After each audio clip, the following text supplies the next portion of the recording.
Whether thou art a ghost that hath come from the earth, or a phantom of night that hath no home, or one that lieth dead in the desert, or a ghost unburied, or a demon, or a ghoul, whatever thou be until thou art removed, thou shalt find here no water to drink. Thou shalt not stretch forth thy hand to our own. Into our house enter thou not. Through our fence break through thou not. We are protected, though we may be frightened. Our life you may not steal, though we may be scared to death. Welcome to Scared to Death, Creeps, Peepers, Roberts, and Annabelles. I'm Dan. Hello, Daniel. I'm Lynze Marie. Well, hello, Lynze Marie. Yeah, I want to get really formal here. Lynze Marie Faith Cummins. Thank you, Daniel All right. Brent. Daniel Brent. Today, we'll get into the stories here in just a second. If you want to stick around for the end of the show, I will play a little audio clip of me freaking myself out doing a solo Nightmare Fuel recording recently that we alluded to, I think, in the last episode. So funny. And Lynze has a quick camp announcement, and then we'll set up today's show. Yes, I do. Okay, gang. Have you sorted out your summer travel plans? Do you know what you're doing? Do you know where you're going? Well, are you coming to Wet Hot Bad Magic Summer Camp? Well, let's figure it out. Okay, let's get there. Be there. Do it. Do it. Get over to badmagicproductions.com. There's a big banner there that says Wet Hot Bad Magic Summer Camp. It has all the information there. And listen, I'm not being hyperbolic. Summer camp is a game changer. It is a life changer. It's fun. And it is Very special. It is very special. And I promise you, if you're looking for new friends, if you're looking for the love of your life, if you're looking to make a baby, if you're looking for... I mean, people have gotten pregnant there. There's options. There's options for everyone. But truly, truly, truly, when we tell you that it is a game changer, we mean it. And if you're just looking for a break from the world, whatever that means come September, it's a great place to do it. It's going to be mostly weird, friendly introverts.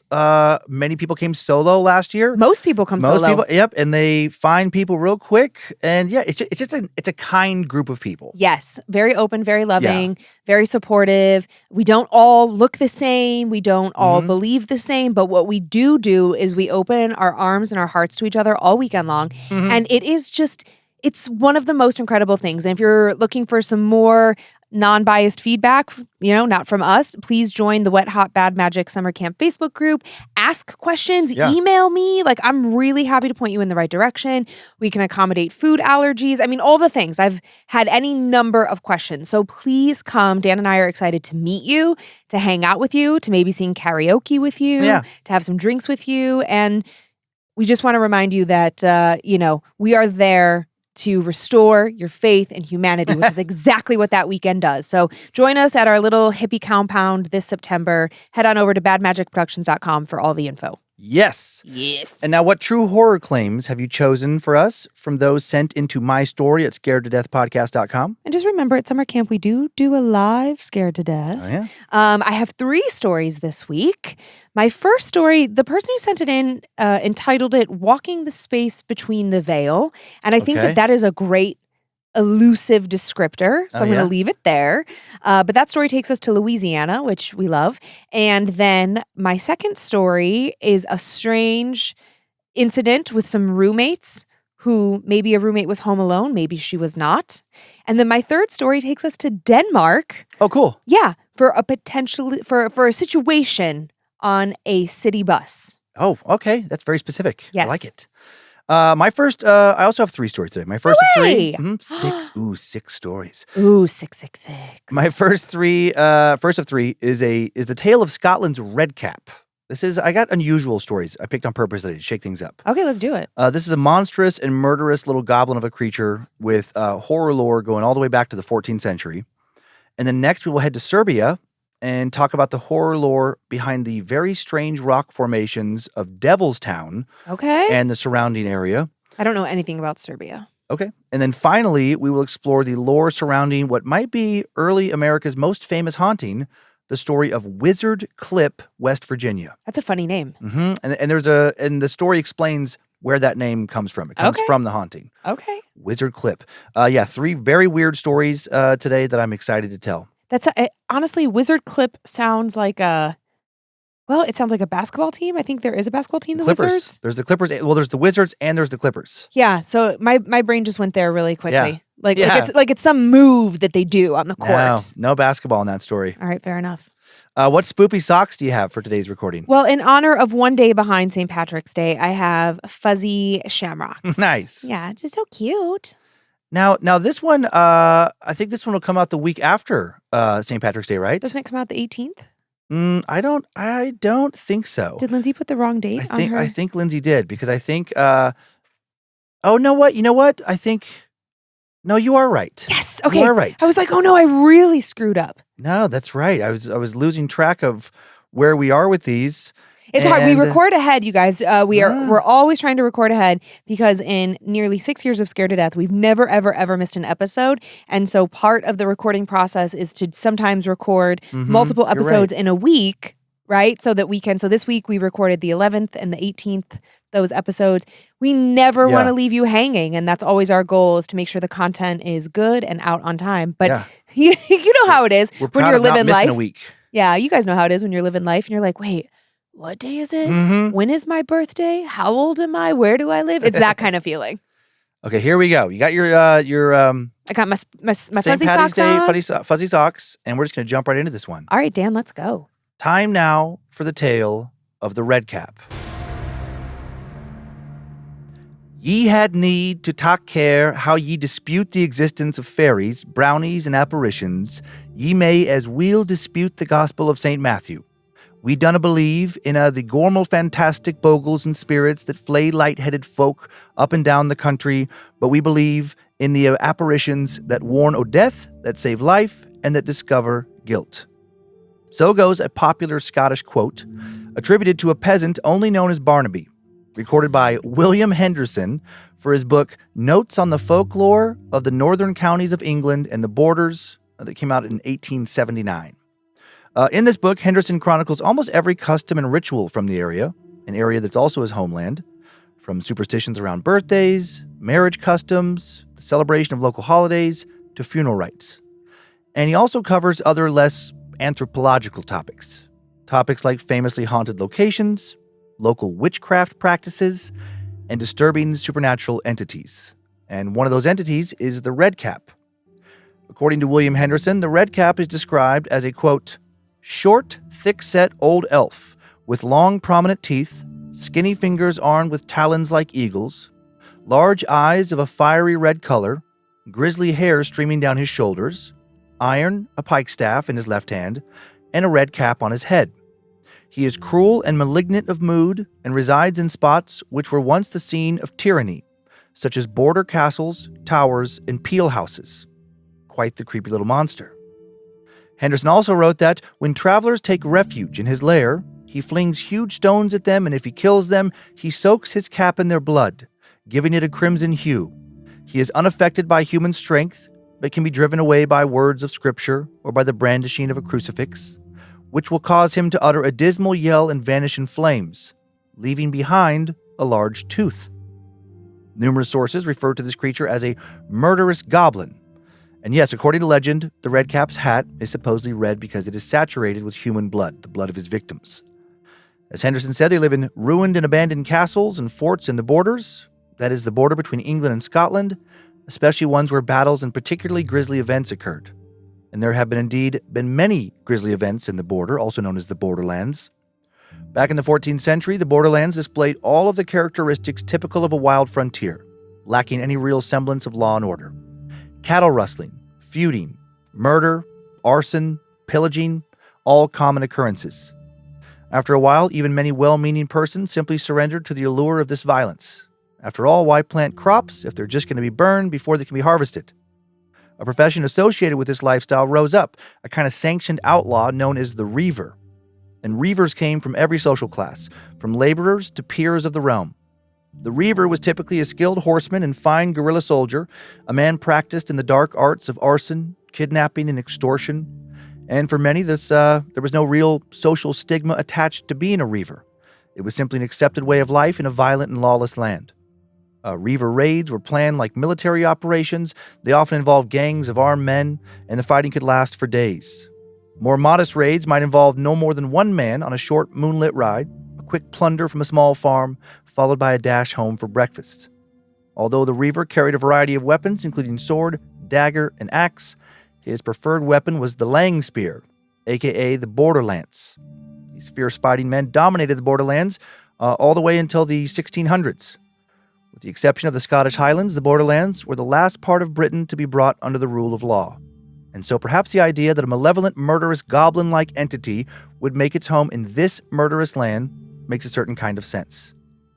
There are all sorts of old tales of the Redcap. The most famous, and perhaps the most disturbing tale, involves Lord William de Sully.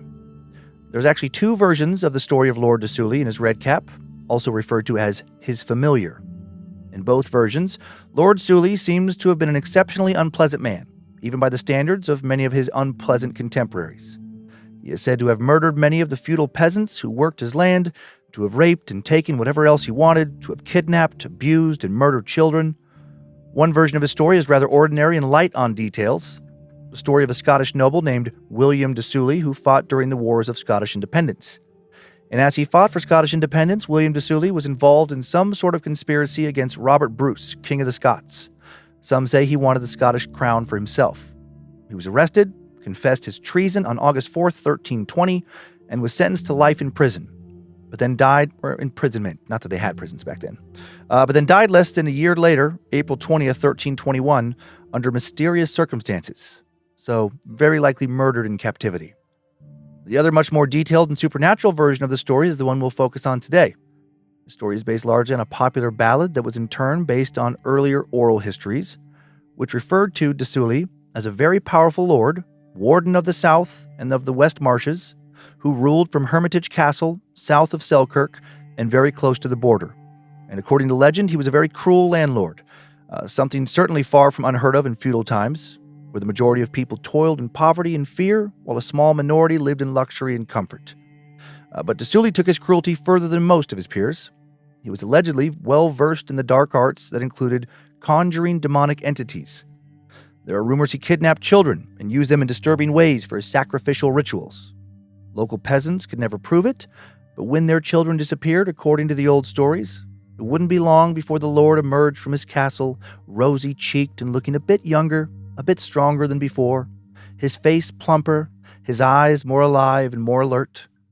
And all of his bloody and cruel tendencies and his experimenting with the occult led to de Sully conjuring a little monster called Robin Redcap. And Robin Redcap made an offer to de Sully. "While thou shalt bear a charmed life and hold that life of me, 'gainst lance and arrow, sword and knife, I shall thy warrant be. Nor forged steel, nor hempen bod, shall e'er thy limbs confine, till threefold ropes of sifted sand around thy body twine." In plain English now, the goblin told Lord de Sully that in return for his support and free reign of the land around Hermitage Castle, it would give the nobleman almost complete and total protection from any mortal harm. No one would be able to hurt or injure Lord de Sully unless they bound him with a three-stranded rope made of sand. De Sully agreed. And now he had nearly nothing to fear from the peasants he began to abuse more frequently and more ferociously than before. Desperate for an end to their torment, the peasants would soon seek out someone who could help them, a man known as Thomas the Rhymer. His true name was Sir Thomas de Ercildoune, Sir Thomas de Ercildoune. And he was a laird, aka a minor lord, and reputed prophet from Earlstown, a town near the borders. Allegedly, he had received his gift of prophecy as a present from the Queen of the Elves after spending 7 years with her in her own land. After he returned to this realm, he accurately predicted the death of King Alexander III of Scotland in 1286, saying, "On the morrow, afternoon, shall blow the greatest wind that ever was heard before in Scotland." He also predicted the Scottish rule of Britain by King James I, which would happen 300 years later, saying that Britain would be ruled by the child of a French woman, that would be Mary Stuart, who was raised in her own mother's native France and was briefly their queen consort. This Thomas came up with a solution to the peasants' troubles. He made a three-stranded belt made of lead for the tenants, a belt that was hollow, and its hollow cavity could be filled up with sand. The villagers brought this belt back to Lord de Sully's land and launched a massive attack on his castle. The Lord was unprepared, and they managed to overpower and capture William and bind him using this special belt. Finally, he was at their mercy. And what would they do with him? How would they enact their revenge? Well, according to legend, on a circle of stones they placed the pot. On a circle of stones, but barely 9. They heated it red and fiery hot, and they burnished brass did glimmer and shine. They rolled him up in a sheet of lead for a funeral pall. They plunged him into the cauldron red, and melted him, body lead bones and all. And now Robin Redcap, William's familiar, was nowhere to be found. Where had the goblin gone? Some would say the creature disappeared, never to return. Others would claim that the Redcap had stashed an enormous treasure at Hermitage Castle, and from time to time he would now return to check on it, and kill anyone who disturbed or took his gold. According to a third legend, the Redcap has stayed busy keeping Desuli's spirit under its control ever since the Lord's death, only allowing him to haunt the living once every 7 years. As crazy as all this sounds, many have believed over the years that Hermitage Castle is indeed shrouded by something supernatural. In 1896, the English author, newspaper editor, and pioneering investigative journalist W.T. Stead would say that a dark strangeness still lurked in Hermitage Castle.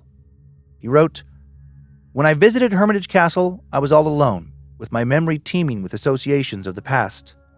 I unlocked the door with the key, which I brought with me from the keeper's cottage at a little distance down the valley. As it creaked on its hinges and I felt the chill air of the ruin, I was almost afraid to enter." He did end up entering. He explored the castle a little, and then he felt compelled to lay down on some mossy grass in an interior courtyard. And he wrote, "I must have been there an hour or more when suddenly, while the blood seemed to freeze down my back, I was startled by a loud, prolonged screech above my head, followed by a noise which I could only compare to the trampling of a multitude of iron-shod feet through the stone-paved doorway. This was alarming enough, but it was nothing to the horror which filled me when I heard the heavy gate swing on its hinges with a clang, which for the moment seemed like the closing of a vault in which I was entombed alive." He then lay motionless, quote, "utterly crushed by terror. Finally, after a few minutes, he managed to venture over to a doorway to see if he had indeed been locked in. The door was shut, and he knew it hadn't been before. He wrote, "I can remember to this day the tremor which I experienced when I laid my hand upon the door and tried whether or not it was locked. It yielded to my hand, and I have seldom felt a sensation of more profound relief than when I stepped across the threshold and felt that I was free once more." He felt strangely enough like he had managed to come back from the dead, writing, "Of course, looking back upon this after a number of years, it is easy to say that the whole thing was purely subjective. An overwrought fancy, a gust of wind whistling through the crannies and banging the door close were quite sufficient to account for my fright, especially as it is not at all improbable that I'd gone to sleep in the midst of the haunted ruins.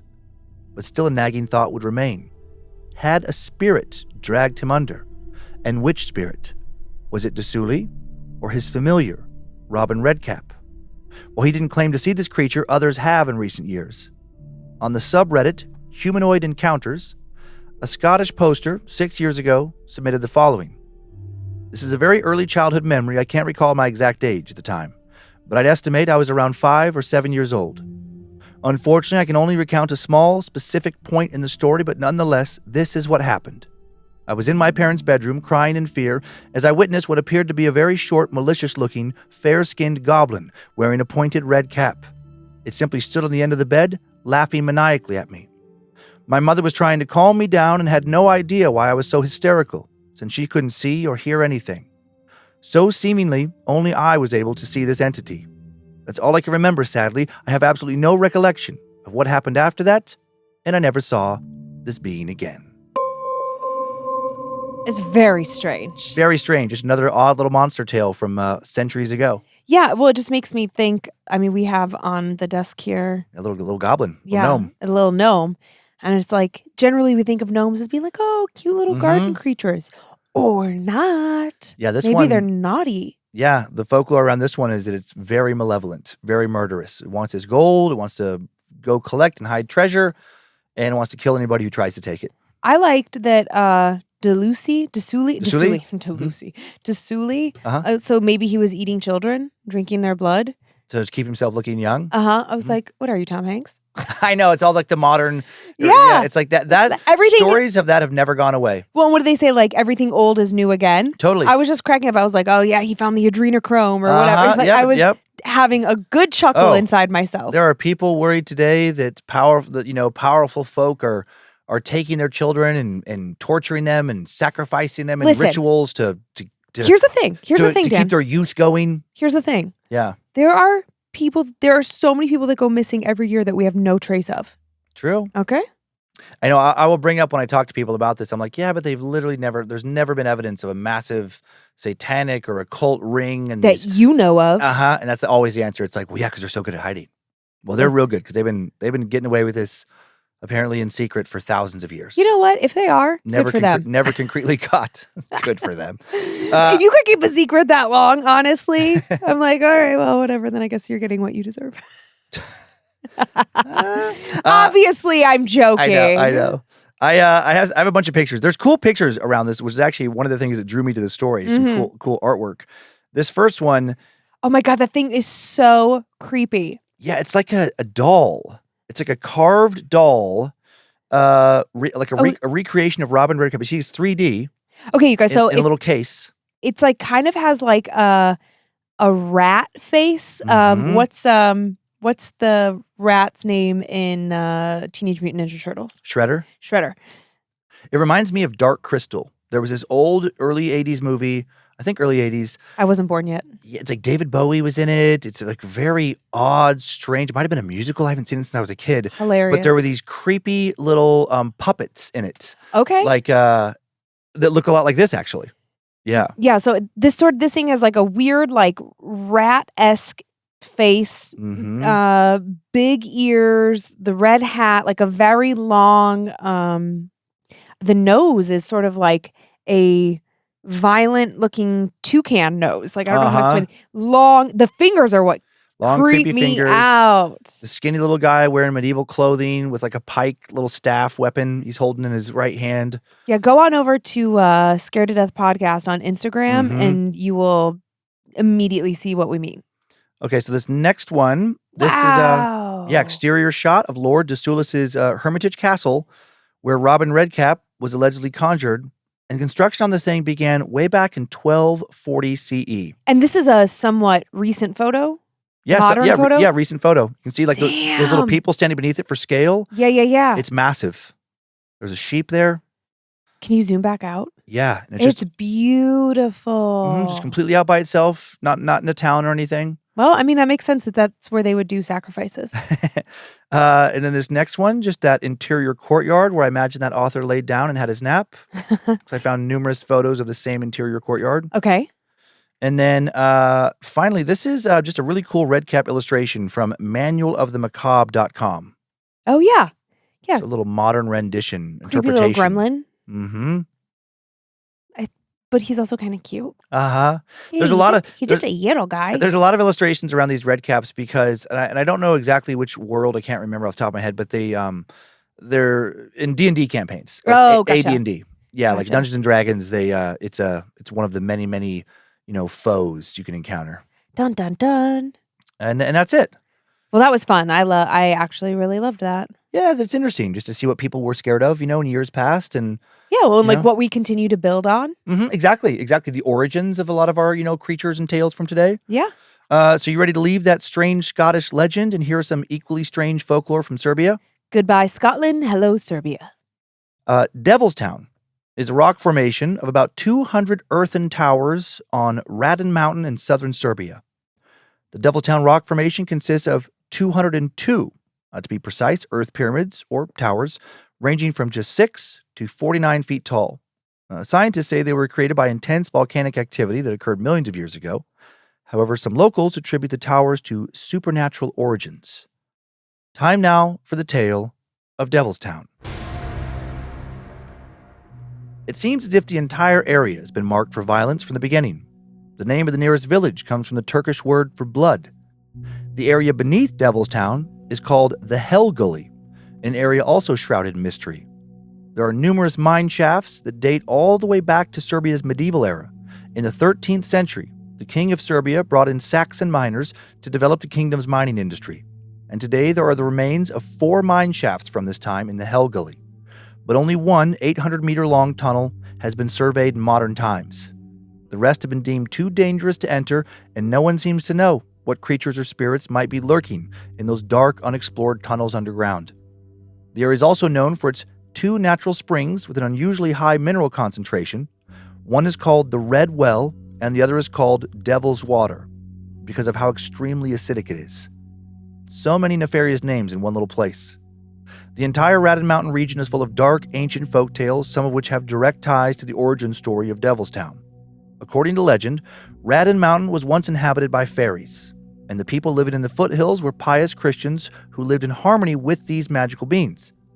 It has been said that the devil despised their peaceful coexistence, and in an effort to bring chaos and destruction to them, he sent a great storm to the mountain. After the storm passed, the devil became a physical presence on earth and enchanted the village water well, casting a spell so that anyone who drank from it would go insane, so insane they would forget their own ancestry, and, very odd left turn here, they would end up entering into incestuous relationships with family members. According to this lore, a brother and sister once drank from this well, forgot their sibling relation, fell in love, and began a sexual relationship. They eventually decided to get married, and a wedding party of 200 joined them for a ceremony at the exact spot where Devilstown stands today. But the fairies living in the mountains now prayed to God to stop this unnatural union from being sanctified. As the legend goes, during the ceremony, a great fire, described as a solar flare in some sources, struck the site of the ceremony, vaporizing the surrounding forest and turning the bride, groom, and their 200-person wedding party into stone pillars. And some now believe today that inside the 202 rock formations are the trapped souls of these doomed townspeople. Visitors who come to Devilstown are warned to never take anything from the cursed site, or they too might be turned to stone. Another legend claims that a witch once lived on the mountain and was willing to grant wishes or a favor to be cashed in at a later date. And anyone who tried to trick the witch or hide from her when their favor was called due were turned to stone or buried beneath a stone tower. According to this legend, on the, quote, shortest night ever while the falling stars fill the stream and the mighty moon shines the sky, a red sun will emerge to melt the towers and free the trapped souls, but only so they can finally repay the witch or risk further torment. In addition to all this ancient folklore, many in the area today believe the mountain, nearby villages, and mines around Devil's Town to be very haunted. Some say that at night you can hear the ghosts of dead miners crying out from their abandoned mine shafts deep beneath the earth. When the wind passes through Devil's Town, it creates an eerie sound effect amongst the stone towers.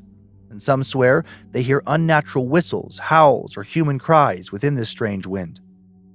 When visiting Devil's Town and taking in the sight of the stone towers and the mountainous terrain, others claim they get an eerie sense that they are not alone, and they begin to believe that there really are 202 souls trapped inside Devil's Town's towers. I love that. It's an eerie little geological site with a bunch of nefarious names and strange lore attached to it.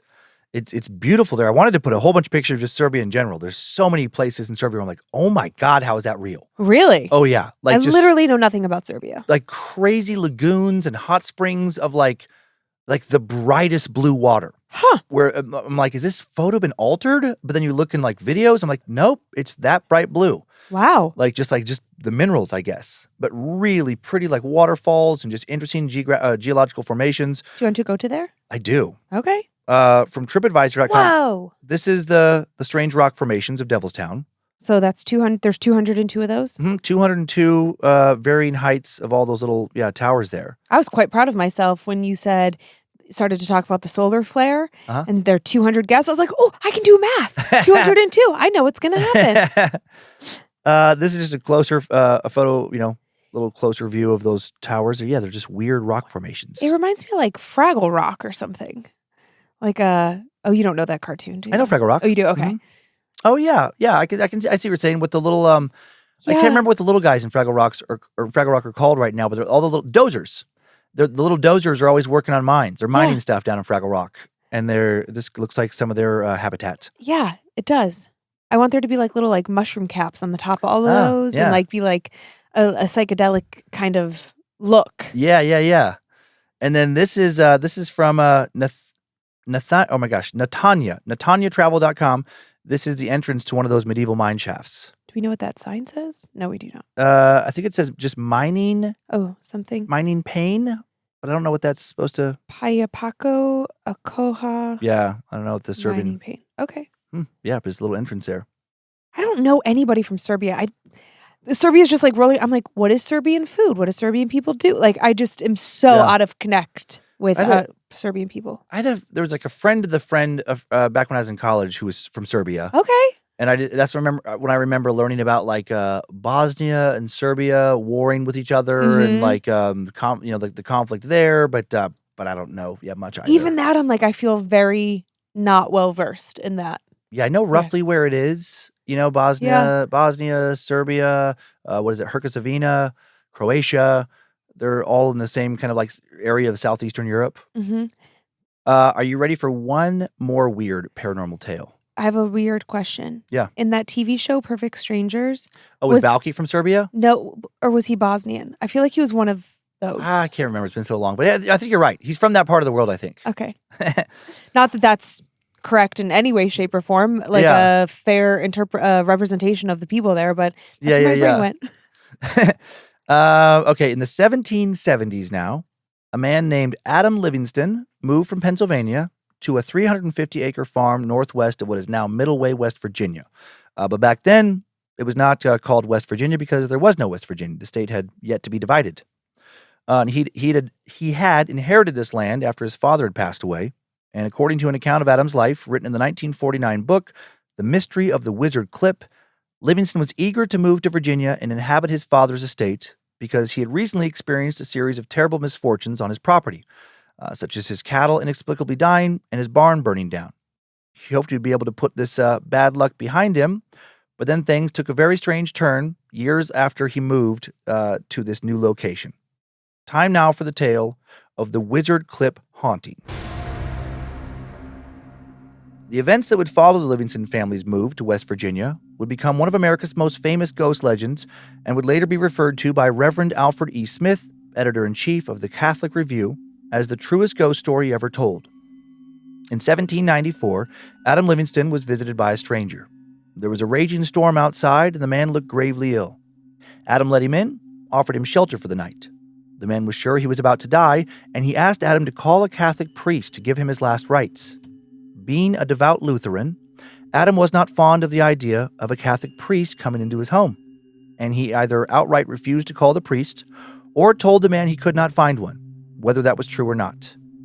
The man then indeed passed away that same night, while the storm still raged on outside, and Adam, feeling guilty and ashamed he had not honored the dying man's final wish, quickly buried him unceremoniously on part of his land. The next morning, Adam was awoken by an almighty bang on the door. "Fire! Fire!" came cries from the farmhands. Rushing outside in his nightclothes, Adam was astounded to see his barn ablaze. The second barn he had lost to fire now, completely engulfed in flames. It made no sense. There had just been a storm. The ground was still wet. The wood should have been far too wet to burn. Adam set about gathering everyone he could to help put out this fire.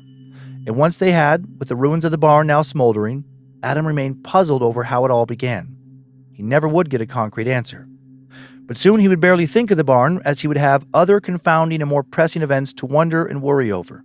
The barn fire would be the first in a long line of strange occurrences.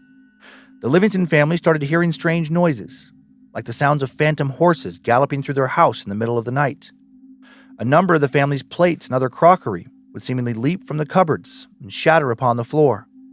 More alarming, numerous burning logs were witnessed jumping out of the fireplace.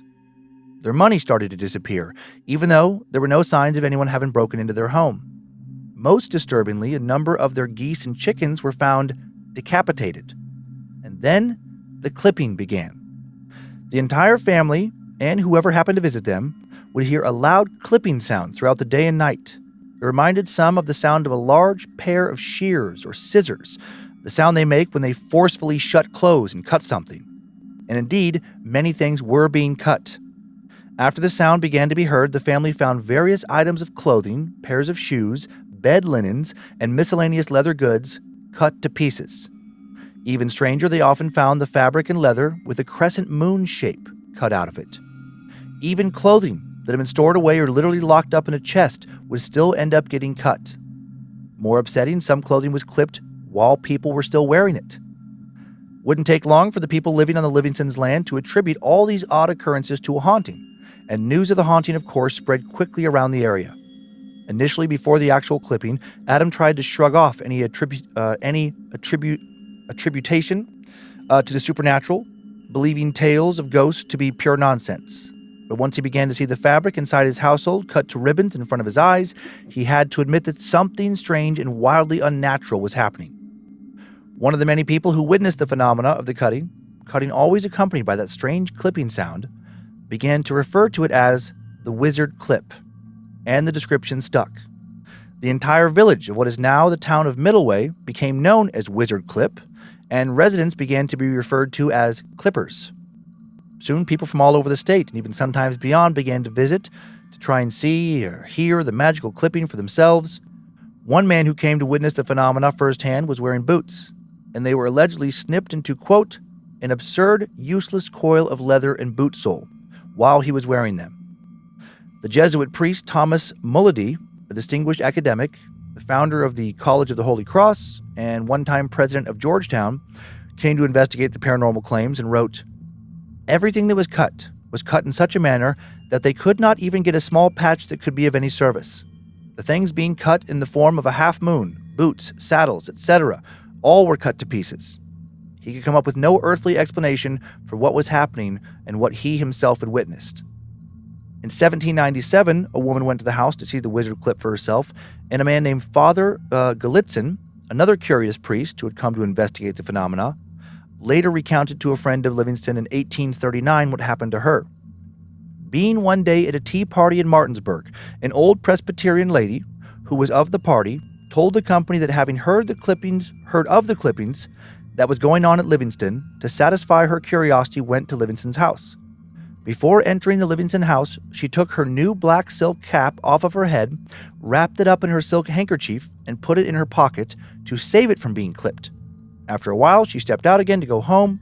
Having drawn the handkerchief out of her pocket and opened it, she found her cap cut into narrow ribbons. We'll hear more from Father Gallitzin in a bit. Adam Livingston, sick of living in a house of curiosities and wanting to return to some semblance of a normal life, sought the help of a Lutheran minister, who flatly told him he could not help him. He then sought out a Methodist preacher, who did offer to help.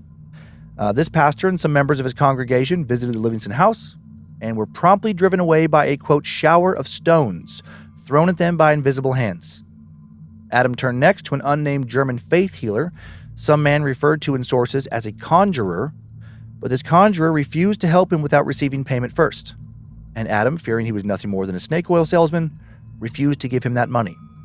Worried that he would never find an end to his family's troubles, afraid that nothing would get rid of the strange spirit haunting the Livingston home, Adam had a strange dream. He dreamt that he was climbing a very tall, very steep mountain, clinging to roots and bushes so as not to fall back down it. And as he climbed, he heard a voice say, "This is the man who can relieve you." And he saw a man above him dressed in a robe, the robe of a Catholic priest. And then he awoke. He shared this dream with a friend of his, Richard McSherry, and Richard convinced Adam to call upon a priest. The McSherrys were a, quote, distinguished Catholic family.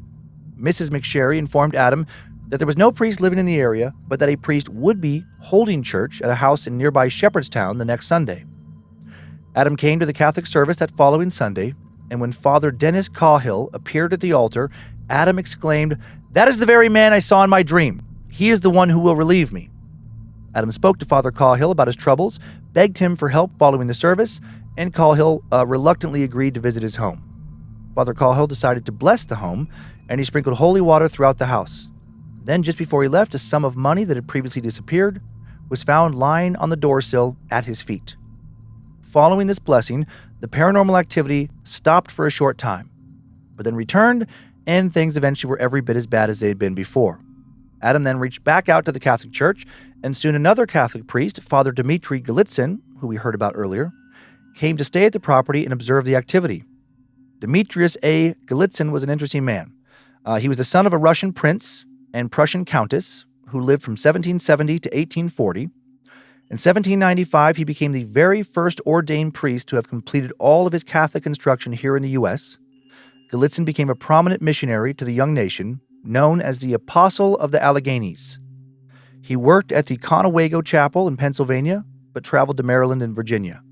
In the fall of 1797, he was assigned to travel to Middleway to investigate this peculiar Livingston case, and he would spend 3 full months in Middleway speaking with everyone involved. Interestingly, he initially did not believe the Livingstons. He thought they were working some sort of scam, but a few weeks into his stay, he, quote, was soon converted to a full belief of them. Gallitzin wrote a report to his bishop, John Carroll, about what he now called the Livingston haunting. This document has sadly been lost, but Gallitzin would later recount the story in some other of his writings that have been preserved. After Gallitzin observed the haunting, Father Cahill, the priest who had originally blessed the Livingston home, returned to the farm. Father Cahill and Father Gallitzin now both said cleansing prayers and celebrated Mass in the Livingston house. And according to reports, the Livingston house shook with, quote, the rattlings and rumblings of innumerable wagons. And then after Cahill finished performing the Mass, it seemed like the paranormal activity had stopped. But then, strangest of all, a spirit reportedly appeared before the priests and spoke and confessed to murdering a previous resident of the home. The spirit said that it couldn't rest until it had made restitution and the man had received a proper burial. The spirit also allegedly revealed the location of the man's body on the property. And according to reports, a large number of people witnessed this body being disinterred, blessed, and then reburied. A cross was placed over the grave with the message of, in memory of the unknown stranger, 1797. And now, all the clipping and similar activity would cease. But the haunting still was not over. Soon the Livingston family began hearing what they called the voice. Months after the wizard clip had left the family, they often heard a, quote, consoling voice that would remain with them for the next 17 years. The voice first came accompanied by a bright light that woke up Adam in his sleep. The voice told him to wake, call his family to him, and pray. And the voice prayed with them, even led them in their prayers. This voice continued to instruct them in the Catholic faith. The Livingston family came to believe this was the voice of a former priest, which eventually led them to fully convert to Catholicism. Father Cahill continued visiting the family, learned about this strange voice that was teaching the family about the Catholic faith. The voice would order the family around, shouting, come, take your seats. The voice would instruct the family on Catholicism. The voice would sometimes shout, I want prayers, and would even shame family members who did not give proper confessions. Some of Adam's children claimed they sometimes saw the ghostly source of the voice. And the voice also told Adam that if he persevered, he would see its true source before he died. Throughout the next 17 years, there were many unexplainable events surrounding the voice, and the voice made several predictions that came true. Adam Livingston eventually converted to Catholicism and donated 30 acres to the Diocese of Wheeling-Charleston in 1802. The land he donated was originally called Priest's Field. Livingston moved back to Pennsylvania before he died and stayed in contact with Father Gallitzin for the rest of his life. Adam Livingston died in the spring of 1820, and some sources claim that Livingston never received his official last rites because his illness came on so suddenly. Or maybe he did receive those rites, just not from the living, but instead from the source of the voice that converted he and his family to Catholicism. Perhaps those rites were part of the promise to see the true source of the voice before he died. Priest Field later became the Priest Field Pastoral Center, a Catholic retreat center. The first director of Priest Field was appointed in 1978, and the retreat center still honors Adam Livingston's generous donation to this day. I have to ask you one really not important question. Sure. How is you were saying Cahill? Is it Cahill? Yeah, and there's Cahill. There's two pronunciations. I looked that up, and they say that there is Cahill or Cahill. You can go either way. I had an 8th grade teacher whose last name was Cahill, so the whole time you were saying that, okay. I wanted to just scream Cahill. I mean, yeah, it might be that. It doesn't matter. It does not matter. But isn't that funny how our brains hone in on things? Okay. Great story, super fun, love the lore, and just like this. But I was having this thing of like, what a way to get somebody to convert to Catholicism. I know. I have to admit, it reads like a Catholic propaganda piece. A little bit. It reads like because the story is that like they're having these problems, but then all the problems go away when they finally leave Lutheranism and convert to Catholicism. And even this Catholic priest ghost instructs them in the Catholic faith because they don't have a church there yet. And then he donates all of his land to the Catholic Church, or a bunch of it afterwards. Yeah, to the diocese. I mean, who knows? But I'm like, okay, pretty clever if that is the case. I did like that. I was like, okay, that's actually a very funny idea to, for 17 years, torture your family with a voice. And the voice tells you what to do. Can you just imagine what you could get your kids to do? Oh, yeah. If for 17 years. So for basically the entirety of the time that they're living at home before they go off to do whatever is next in life for them. Yeah. They just like hear this voice that tells them like, load the dishwasher. Right. Do your laundry. Oh, yeah. Respect your elders. Like I just was dreaming up really funny ways to torture your kids. Yeah. That was great. It was great. I have a few photos. Okay. This first one, just a sign commemorating the site of the Wizard Clip haunting in Middleway, West Virginia, courtesy of the Middleway Conservation? Conservancy. Oh, okay. I always want to add an extra syllable in that word. This sign is planted in Priestfield. The original Livingston home is now long gone. Okay. And then this photo of the monument to Adam Livingston at the Priestfield Pastoral Center still today. Found that picture on Atlas Obscura. Just so you know, at the beginning of the story, I thought that you said that this happened in 1978. Like, Oh, I know, but I was like, wow, this is a very recent haunting. And then he started telling it, and I was like, wait, what? yeah. I just misheard something.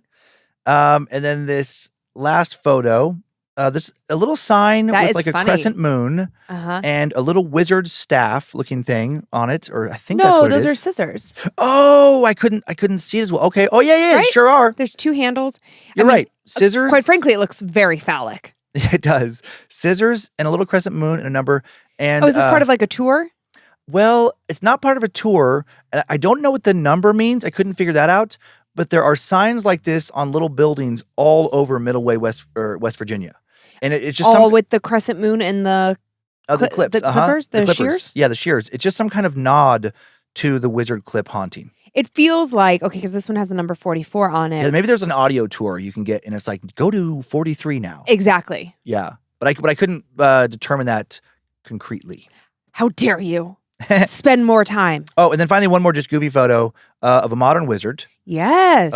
Who was, maybe still is, but he may have passed, but was for many years a local celebrity in Sutton, England. And this was just posted on the What the Fuck subreddit. Oh my God, I love it. But apparently this guy just hung around Sutton for many, many years, dressed in different wizard attire and Hell yeah. talking like a wizard. And What a fun existence. yeah. And everybody, like there was a bunch of people in the, I found a YouTube video on him as well. And in the comments there are people like, oh yeah, I used to see him all the time, or he used to come into my shop, or he used to come to my cafe. No one has a bad thing to say about him. I love it. He's a kind, benevolent wizard. That reminds me of like Sunset Boulevard Jesus. Did you ever meet him? I saw him. Oh, he was great. Mm-hmm. I had tacos with him once. Did you really? Yeah. I never met him. That's awesome. He was great. And it like is, I sadly, I think I heard that during COVID, I think he contracted COVID and died. Oh, that sounds familiar actually. Yeah. But Sunset Boulevard Jesus was great. Yeah. I loved him. I know that there is something really fun about like local characters like that. Yeah. Especially when they're just nice. He He was just nice. Yeah. And I don't know if anybody. And I don't know if Sunset Boulevard Jesus ever, I never heard him, oh my God, like evangelizing or like trying to like, it was just that he 100%, he was wearing like the like Egyptian type lace up sandals. He had a staff. He wore the white robe. He had the long hair. But I'm like, but what do you do all day? You know, Yeah, true. I would only see him sometimes. Right. And in my mind, I just you wanted clock in, clock out is your Jesus persona. Well, what I always wanted was that he had like a very normal, stable like desk job. And then this was just like his fun thing that he did. Unwinded. And he just like maybe even didn't believe. He just did it because he had this specific look that, you know, further perpetuated white Jesus. Just a cosplay that's just going for years and years. It's fucking great. I imagine him wearing that to like one time he went to a Halloween party and people were like, you know what? That's really good. And then he was like, all right, let's see how far I can take it. Sure. I love when people do stuff like that. I don't know if you saw this guy. I know we got a lot more stories to tell, but there was a guy I saw a few times in West Hollywood just driving through. Yep. And he was always on a bike. Oh. And he would wear a very high little skirt. Oh. But he wouldn't wear underwear. And it was something. It was just his cock and balls just bouncing all around as he pedaled his bicycle down the street. I did not see him, but I was very familiar with Robertson Boulevard, the guy that roller skated up and down the street regularly. Okay. Like that was his shtick. Yeah. And it turns out many years later, I heard that he was it was very sad. Like he was mentally ill, but like had some minor fame doing something. And it was like, okay. And then his mental illness kicked in, okay. and then this happened, but he just like lived it up. There was a guy in Venice Beach who used to roller skate with a boombox on his shoulder for decades. Do you remember Magic Sticks? Oh, yeah. I loved that guy. I love a good character. Yeah. I love a harmless character. And then I also hope very much that like they have some sort of safe place to find refuge. Because it's more often than not a mental health situation. Mm-hmm. As like, I just hope that at the end of the day, you have somewhere that you get to go home and have a little shower and have a little food and just like whatever existence you're living in, that it's great. Yep. And that you're safe. Now you have a cruise announcement, and then we're off into your stories, I believe. That is correct. So get your Layla ready. Okay. And, she's coming on the cruise. Okay. So Purple Layla's coming on the cruise. Guys. Let's not designate purple. Let's say Layla's coming. I don't want to forget and get in trouble. Okay, that's fair. That is fair. Well, maybe someone will bring us a Purple Layla. Never know. So guys, in case you can't make it to summer camp for whatever reason, maybe summer is too busy, maybe September, and getting up to, Pennsylvania is just, you're like, that just doesn't work in my life. But maybe November out of Fort Lauderdale works for you. You can get all the details about seeing a live Scared to Death at Sea with other content creators, us, Sinisterhood, last podcast on the left. Could they have picked a wordier name, But I like it. I want to chat with them about that. See if I can get them to make some adjustments. But anyways, if you are looking to join us there, you can go to crimewaveatsea.com/scared and get all the details. Make sure you get your fan code so that they know that you're coming to see us and, get out of the cold, dark months of November. And don't forget, my birthday is in November and it's right before my birthday. Oh boy. So I don't know, we could just have a little celebration. Okay. Are we ready for horror? Yes. All right. Here we go. Well, hello. I adore y'all's podcast. Thank you. I'm generally not into scary things, but since you use crystals and such, I feel protected. My mother is German, from Germany, born and raised, accent and all. And my father is from Louisiana, Creole to the bone. Oh boy. Makes for a fun household of differences. My parents were young, pretty no-nonsense type of people. We never talked about the occult, ever. I grew up in Germany, and as a people, there's not too much ghostly superstition despite very old castles, homes, and grounds. There are some tales of witches, gnomes, and the like, but it's quite subdued. We didn't watch any scary movies in our home, and I didn't know about strange things until The X-Files in my teenage years, which came out even later in Germany. I'm now dating myself. My story starts with a visit to the United States to Louisiana. It was always great to be around the multitudes of cousins and extended family. It was carefree times of reuniting and family warmth. Whoever's house you visited, something was cooking in a big pot, smelling fantastic. And you'd best not ask what was in it. Just enjoy the deliciousness exploding your taste buds. On this trip, we visited my great-grandparents in the middle of the bayou. My 5 cousins, me, my parents, aunties, uncles, and grandparents were all there. I couldn't understand most what anyone was saying as they were speaking in Creole French, of which I understood about 5 whole sentences. But my cousins spoke English, which I understood better, so I was not bothered. The house smelled of garlic, gumbo, old wood with swampy undertones, and it was hot as the blazes when I decided to go inside and get a drink. My mom, great-grandmother, with her wrinkly face and almost white hair, was sitting on the couch, following my every move with her hard gaze. I wasn't entirely creeped out, but certainly unsettled. My older cousin came up behind me and whispered, "You better keep moving so her eyes don't settle on you," and grinned ear to ear. I continued to get my drink and joined everyone outside on the porch. The day was another of great adventure and fun. We found turtle shells, seashells, a plethora of lightning bugs, and various other things out in the swamp, including some strange scratches on the house stilts that looked like frantic stick drawings. That night, my mother told me that my great-grandmother was a healer for the poor, assisted in birthings, and could read omens. She had foretold that I was to be a little girl when all the doctors said that I was going to be a boy. None of my cousins had great aspirations to go back to our great-grandmother's house anytime soon. They told me of Mom cursing the bad cousins, so my enthusiasm was curbed as well. Fast forward to our next trip to the United States a few years later. One of the family visits was to go to our great-grandparents again. My cousins were in school, and so I was on my own, exploring while the adults conversed in Creole. I understood English a lot better this time, but still no Creole. With a wave of memories of the last visit coming back, I felt compelled to look for the strange stick figure drawings once again. I had my handy-dandy notebook with me, so I might draw some of my findings in it. As I was jotting things down, I was suddenly overcome with the feeling of being watched. I scanned for animals. We were in the swamp after all. Snapping turtles, alligators, snakes, and all the like are common. However, I saw nothing. I returned to my drawings and making my way around the stilts of the house. Waves of unease came and went. I could still hear my family talking, which made me feel safe.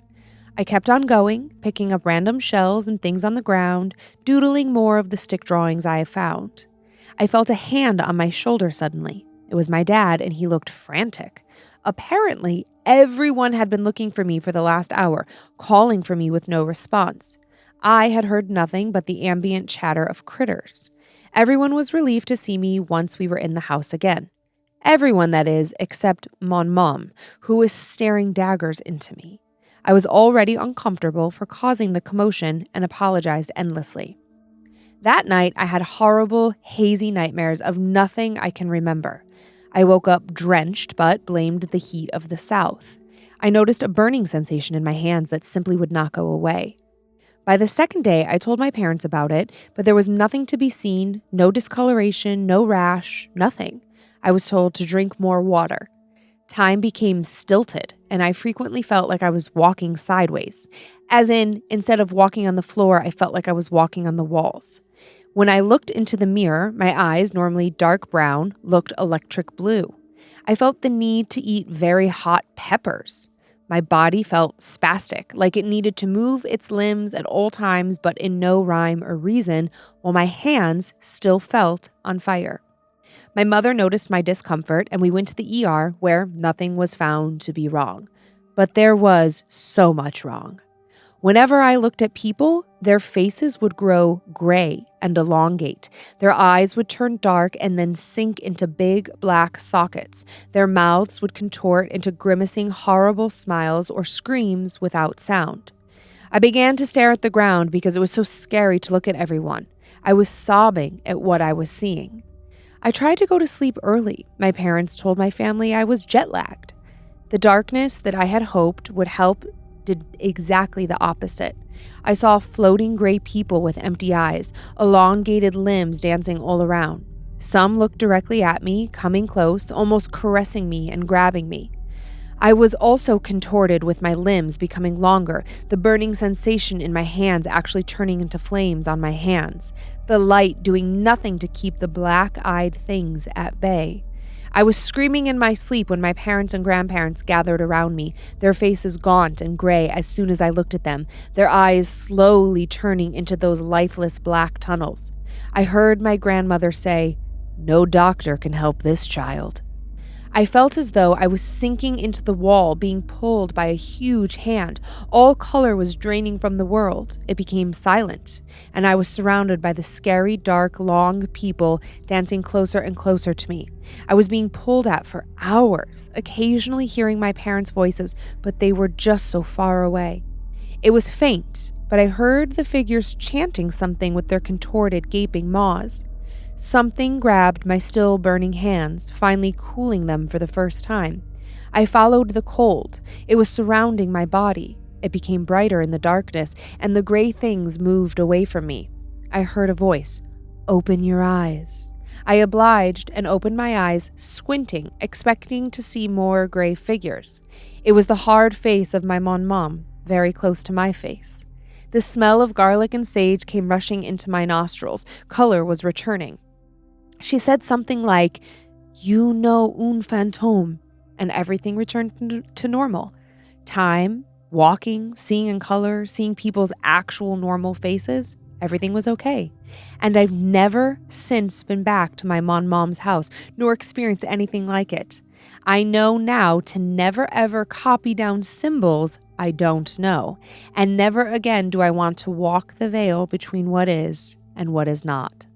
Laissez le bon temps rouler, let the good times roll, and Gute Nacht, Nikki, who is of two worlds. That was a crazy story. Strange, right? One quick little detail. Mom, M-O-N-M-O-M? I think so. She wrote it both ways, but more. And I was like, oh. But then I was thinking Creole French, so I leaned into mon mom because I did look up great grandmother. It just seemed seemed more. That's fine. Correct. I hadn't heard that descriptor for grandparent before. I was like, no, that's cool. Yeah. But then I was like, I wrote down so many things. I was like, mon, mon mom. Yeah, mon mom sounds. They had it written as mon mom and mo mom, and I was like, mon mom sounds right. Mon mom sounded more correct to me again with that French, and then since Nikki was saying that she was raised in Germany, it's kind of hard when you start to mesh together various languages. Yeah, what a wild kind of upbringing where it's like, Creole is so specific. So you got like a French hybrid, but like French English hybrid, but in America. And then with like German, like living in Germany still, and like what a mashup of cultures. Yeah, I bet Nikki is a fascinating adult. Yeah, that was very cool. And like, what a strange, it was like it's like her grandma snapped her out of an acid trip or something. Yeah. It was like a bad trip for a while. She was in there where people's faces. That's what it reminded me of, like people's faces not looking right and elongating, and the color doesn't feel right. But then her grandma said those words and snapped her out of it. Yeah, and I couldn't. I also could not quite interpret you. What I was imagining is that it was like French and English, Creole, like so I don't even know if Nikki knows, but it was the word you, no, like yes, no. Yeah. Un, fantome, F-A-N-T-O-M-E. I put it into like Google and search, and I couldn't find anything closely related. I did have to make a change when she heard her grandma say, open your eyes. That was written in French. Yeah. But then when I was Googling it and trying to get a pronunciation guide, it wasn't quite right. So it was like that, again, the Creole, and then, what they say versus what you hear when you hear through another language is very challenging. Yeah. Okay, cool. I like it. Man, we got a lot of different kinds of stories today. I know, it's fun, huh? Yeah, it's fun. Okay, well, let's have a very English American story. Okay. Hi, Lynze and Dan. Hello. I love the show. Thank you. My name is Haley, and I live in Colorado. I love scary stories, and I think I would consider myself a creeper. This is the story of the time a ghost impersonated my roommate. I've had a few paranormal experiences in my life, but not one that felt as personal as this one. This happened right before COVID started.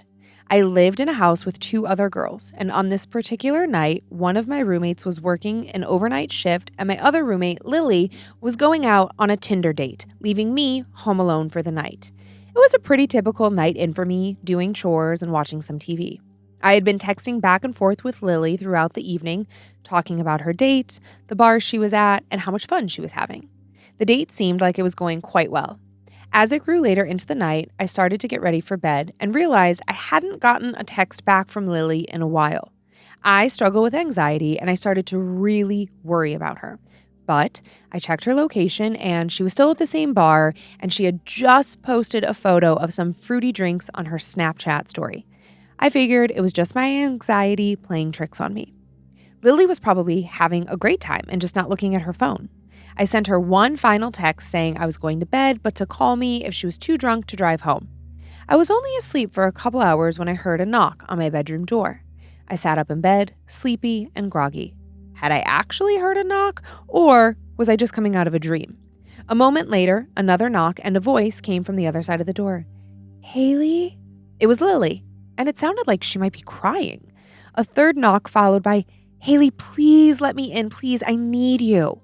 My first thought was that my anxiety was right. Something bad had happened on her date. Please come in, my door's unlocked, I yelled. I turned on my lamp, waiting for her to open my door.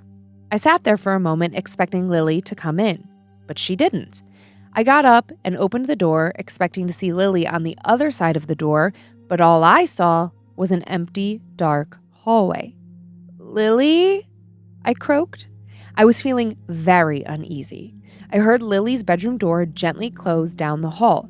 What the hell is she doing? I wondered. I turned on the hallway light and went to her room. When I walked into her room, she wasn't there. My heart dropped. Where was she? She had to be home. If she wasn't home, who was knocking on my door and who the hell was talking to me? I was so scared, but I decided I had to be brave and scope out the rest of the house. I wouldn't be able to go back to sleep otherwise. I looked in every room and looked outside for cars as well. Turns out I was all alone. I went back to my room and checked my phone. Of course it was 3:05 a.m., meaning the knocking at my door probably occurred right at 3 a.m. I also had a text from Lily just a few minutes earlier. She said she had run into friends at the bar and decided to stay the night with them. I turned on all of the lights in the house and didn't sleep the rest of the night. Haley. Ooh, thanks, Haley. That Find My or whatever she was using to like track her roommate, Haley was using to track Lily. Yeah. Before like it happened in the story where she like, looked and then she wasn't actually at the house. Yeah. I immediately thought of that, like how creepy that would be with like a doppelganger scenario. Oh shit. Where you see somebody and you're like, I don't know if that doesn't feel quite right. Like right. And then you look up their location and they're like across town. Oh my God. How terrifying that would be. That would be awful. Mhm. Truly awful. Ugh. Yeah. God. Yeah. I didn't even think about Find My or like the various like Life 360 or all the various tracking apps or like Apple tags and like all these modern conveniences we have that are great, especially like as parents, our kids have to have their Find My on so long as we're paying their cell phone bill. And right. So it's lovely. It's helpful when you don't hear back from them. It is comforting. Yeah. But in a horror doppelganger mimic situation. Another good scene for a horror movie. Holy shit. Yep. Where the person's like, something feels weird. And like they just happen to like, the interaction with their roommate or their partner, whatever, friend. Yeah. And then they look on their Find My. And I guess first you could be like, well, maybe it's glitching. Totally. Because it does. It's not perfect. Mm-hmm. But that would, like if it just kept happening. Oh my God. Well, if you did that, it showed them in a different location.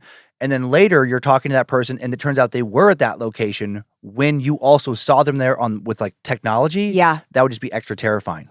Just extra evidence of the paranormal. Yep. Agreed. Okay. Do you want to go way back across and go to Denmark? Yeah, that's right. Denmark. Yeah. And let me see if I can remember. It was on a bus in Denmark? That's right. Okay, great. Great. Hello, queen and king of sucks and STDs, chicks and dicks, dudes and dudettes. I just listened to the Cooning Poltergeist episode. The story with the police officer and shadow person reminded me of an encounter I had with what I assume was a shadow person. Also, English is not my first language, so sorry in advance for any confusions.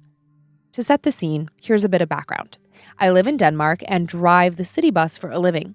Our buses are all electric, very fancy buses. During the winter, though, the batteries have a hard time staying charged. We either conserve power a lot or switch buses several times a day and night to keep them running.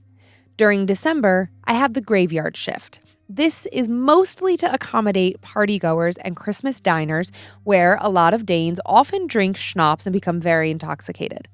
We take them home to the closest bus stop. Usually we have 5 or 6 passengers per route, but when we have no passengers, we shut off the lights inside to conserve power. My encounter took place on one such empty route. I had just let out the passenger on the route and was heading back towards the station when I turned the lights off.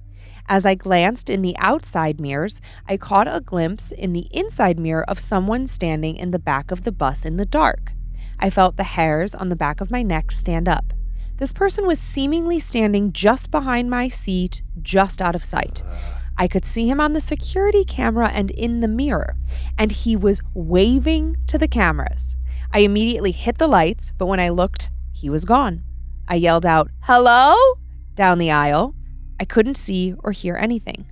Weird, but maybe someone was pranking me. I was sure the bus was empty. A bit paranoid, I left the lights on for a while, but eventually turned them off, I was certain there was no one there. I peeked in the camera and luckily, I didn't see anyone.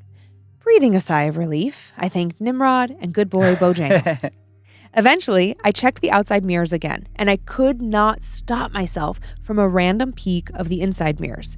And there he was, waving to the cameras. Holy shit. In spite of me being a bit spooked, I looked again, trying to figure out what I was looking at. It looked like a person, maybe a man, with his back to me while waving at the cameras. Weirded out, I pulled into an empty bus stop, hit the lights, and got up from my seat to check the entire bus. The bus was empty, and I checked everywhere, even under the seats, but no one was there. The coldest chill ran up my spine. I really wanted to get the fuck out, but I would probably lose my job if I did. I went back to my seat, and much to my own surprise, I turned off the lights. I guess I just wanted to get a better look again. Maybe it was nothing and I had just had like a small, quick stroke, or maybe I really am a creeper. But there he was again, on camera, in the mirror, waving. This time, I took a good look at him. His limbs seemed a little too long, and his waving was a little too energetic. His facial features were obscured by shadows, but then a street lamp would illuminate his face or reflect in his eyes, and it felt like he was looking straight at me. I turned on the lights, looked again, and he was gone. I hear you, Lynze. I got the fuck out. Called my shift leader, told them I was switching buses real quick, and then drove with the lights on all night long and every night since. Fuck you, creepy bus waving shadow person. I hope I never see you again. Sincerely, a creeper peeper bus driver. I immediately wondered. I'm like, I wonder if he or she could have reviewed that footage. Because the thing, showed up on camera twice. It's, they reference a camera, mirror and camera. I would have wanted to access the footage and looked into it, but I don't know if I would actually. Right. So I think a part of me wouldn't want that confirmation. Because then if you saw it and it's especially terrifying, it's it'd be hard enough without seeing it again to do that job. Because, you can't always be, obviously you have to be looking ahead most of the time so you don't get in a wreck. And then I would just carry that fear of is it behind me now? Is it behind me now? Yeah. Especially when I was alone with the lights off, which makes sense with the, conserving electricity. Yeah, I like that they said that they now just keep the lights on all shift. Whatever, fine, don't care. Cold weather, empty, doesn't matter. Doesn't matter. Man. Yeah, I love the idea of a haunted bus. I mean, love the idea.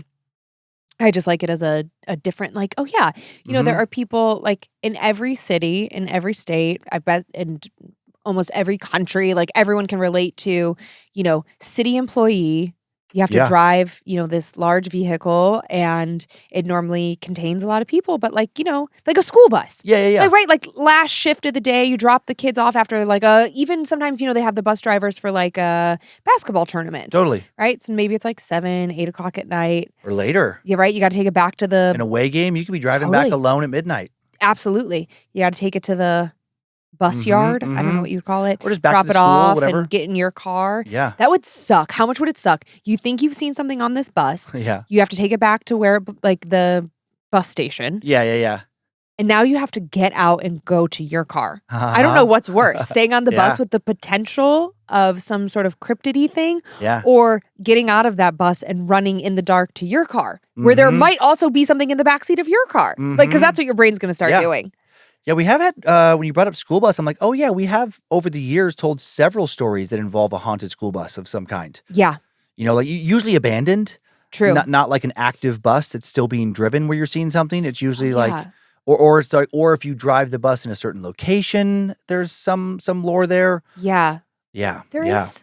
I was trying to think of, I thought we had, very early on, maybe it was a train though, but I thought we had a bus story where an active bus full of people, and they thought they saw something crawling on the outside. But now that I'm saying that, I think it was a train. Oh, okay. Yeah. So many stories. Yeah, and I'm thinking of another story we told early on where there was a abandoned bus, and a bunch of little kids' handprints would appear. Actually, I think that was in Colorado somewhere. I think it was in Colorado. Yeah. Yeah. Interesting. Ay. Do you want to do some shout outs? I would love to. And then just remember, gang, after the shout outs, Dan is going to play this funny clip of him scaring the living daylights out of his own self during a Nightmare Fuel recording. I would like to thank the following Annabelles for supporting us here on our show. Jody Raznick, Jeannie Cosentino. It's Jeannie, right? If it's Jeanne. Jeanne? Yeah, Jeannie. Jeannie Cosentino. Yeah, like jeans, like a pair of jeans. Yeah. Jeannie. Eunice, like EWE, like a sheep, I believe. Eunice. Oh, that's so funny. I read it as like ewness. Oh, okay. Cheyenne Toole, Dylan Boltman, Eternal Dragon, and Corey Gamez, or just Gamez. Gamez or Gamez. Gamer. I love the name Cheyenne, by the way. I've always really liked that name. Mm-hmm. There's a Cheyenne. What's that song? Cheyenne. I think it's a Miley Cyrus song. Yeah, it's a pretty name. It is pretty. I would also like to thank the following Annabelles for the continued love and support on Patreon. We value your support so much. Thank you. Sarah Winter, Jemmy Wild, Brittany Marie, Megan Law. Megan, I hope that you Megan are. Law. Yeah. I hope that you're a lawyer, a police officer, in the military. Superhero? Well, if you are any of those things, you are a superhero in my book. Okay, Rebecca Ashlock and Tony. And then I have a bunch of spoopy shout-outs this week, so settle in. To Sasha from your Creeper family, happy 37th birthday. Thank you for all you do for us. We wouldn't have a fraction of our memories or experiences without your hard work to organize our family. You're the best wife and mother. We love you. Here's to another year. Aw. To Dustin from Briseda, happy 7th anniversary. I love you so much, babe. To Melissa from Sean, happy birthday. To Tits McGee from Bean Sprout. I love these friends. I haven't heard Tits McGee in like 100 years. It's a classic. Classic. Thank you for being the best friend a person could ever ask for. You're truly my platonic soulmate in this life and every other. Thank you for everything you do for me and always being there for the big moments and the little ones in between. And a big thank you for growing my new best friend. I can't wait to meet her. I love you. To JR from Amanda, happy birthday, awesome husband. Thank you for always being the very best. I love you the most and will always be so proud of you. Keep moving forward. I love you forever and always. To my little rock star from Joshy, happy 10-year anniversary. Here's to 100 more. And if I die first, I'm going to chase you when you turn out the lights. Which is like a very specific, hilarious. I love that. And last one, to Ellie Mae from your mom, Sarah. To my darling daughter, because we are so close, I wish you a very happy 14th birthday. Many happy returns. I guess Sarah was saying that Ellie Mae, like jokingly, likes very formal things. Okay. And then she adds, happy birthday, chicken. Lots of love. Aw, cute. Combination. Little combo. All right, Dan, what have you got for us? Okay, so just a quick little clip here. Yeah, this is just to set the scene again. I, record Nightmare Fuels by myself in the studio. I tend to come at, in the evening. And so it was a Saturday night because we had to fly out to see some friends early the next morning. So I'm here alone telling this second part. It was Moloch's Pact Part 2. And it's for anyone who has heard it, it's out now. It's a demonic story about this satanic cult and what's going on in this little town. And so it already, I feel creepy. Totally. I'm in here by myself. I come in the studio. I turn off all the lights. The only light on is my computer monitor. But I'm sitting underneath these lights we used to use for when we had video. And they have these thin, I think it's aluminum. It's black. It's like a filament almost. It's like... it directs the light. You can bend it around so you can focus the light in a certain place. And they've been there for years, never noticed, have thought of them really because they float, quite a ways above her head. Well, one of the big panels, as I'm telling the story, came down and I feel it and hear it bopping me on the head. And it's just a creepy sound. So I don't actually scream, but here's what happens. So I'm doing my voiceover by myself. After Lincoln left the room and walked back down the stairs, Chance quietly snuck out from underneath the bed. Oh my God, scared the fucking shit out of me. Oh God. So funny. And I'm just by myself. Oh man, Logan, if you're listening, one of the little light things. Oh my God, the little metal aluminum light things just happened to fall apart a little bit, come apart and hang down and just hit my head. And I'm laughing things off in that clip, but my stomach is like in my feet. You called me. You stopped Yeah. down. You called me and you were like, you are never going to believe what just happened. Oh, I had to leave. So after that, I get up and then I have to walk through the room in the dark and I'm like still laughing, trying to keep it like, but in my head, I'm like, if I see something, I'm going to lose my fucking shit. Like, and I'm convinced, part of me is convinced that I am going to see something in the room before I turn the light on. I think it's that thing over my head. I mean, you don't know. But it's so dark. I don't know for sure. And then I got up, I confirmed, I came over and like ripped it down, tossed it on the floor. Then I had to turn on all the lights, go to the bathroom and like make sure no one else is in the building. Just like listen to some music, like do like a reset. And you said you didn't have your phone by you or anything either. So when you had to like get up from the desk to make it to the light switch, just walk in in the complete darkness. Yeah, I mean, and it's only like 7 steps, but 7 steps in complete darkness when you're full of fear is fucking terrifying. And there's a lot of things. I'm trying not to bump into the sound paneling. There's like old cameras still around. There's like the monitor still here. So like you're walking through. It's a little bit of a death trap. Yep. And there's all kinds of like room for shadows. Yeah. Oh, yeah. Like in I this see room. shadows all the time, even because we do still have the cameras in here should we ever need them again. And even when I'm telling a story, I can oftentimes see, if you move, I can see your reflection out of my periphery in the camera lens. And it's always like, oh God, what is that? And it's like, oh, it's literally nothing. So I got myself pretty good. Yeah. Yeah. You don't sound as scared as I wanted you to sound. I know. I felt much more. I remembered. I thought I yelled or something because I just remembered feeling so scared. Yeah. And then when I was walking around out in the other room outside of the studio, I was yelling then just be like, oh my God, just like having those kind of yells like, oh, Jesus Christ, just like getting it out of my system. Yeah. I think it's that feeling of like when you're at a funeral and people sometimes laugh, right? The emotion is so strong. It just comes out that way. So like you, nervous laughter. Exactly. You giggling at yourself, Oh, yeah. is pretty normal. And that is our show. Thank you for continuing to send in your personal tales of terror to my story at scaredtodeathpodcast.com. You can email us for everything else at info@scaredtodeathpodcast.com. Thank you to Logan Keith, again, scoring today's show. Thanks to Heather Rylander, organizing the My Story emails, to book editor Drew Atana, polishing and preparing listener stories for book number 6. Thank you to Sophie Evans for finding the first story I shared this week, Olivia Lee finding the second, and Sarah Finch finding the third. Boom, boom, boom. Boom, boom, boom. We're on Facebook and Instagram where we post pics that accompany episodes and more at Scared to Death Podcast. We also have a private Facebook group called Creeps and Peepers, full of fellow horror lovers waiting to meet you. Big thanks to the All Seen Eyes, the Creeps and Peepers moderators, and enjoy your nightmares, Creeps and Peepers. Hope you were scared to death. Bye. If spirits threaten me in this place, fight water by water and fire by fire. Banish their souls into nothingness and remove their powers until the last trace. Let these evil beings flee through time and space. Evil may pass through, but hath no home here within, scared to death.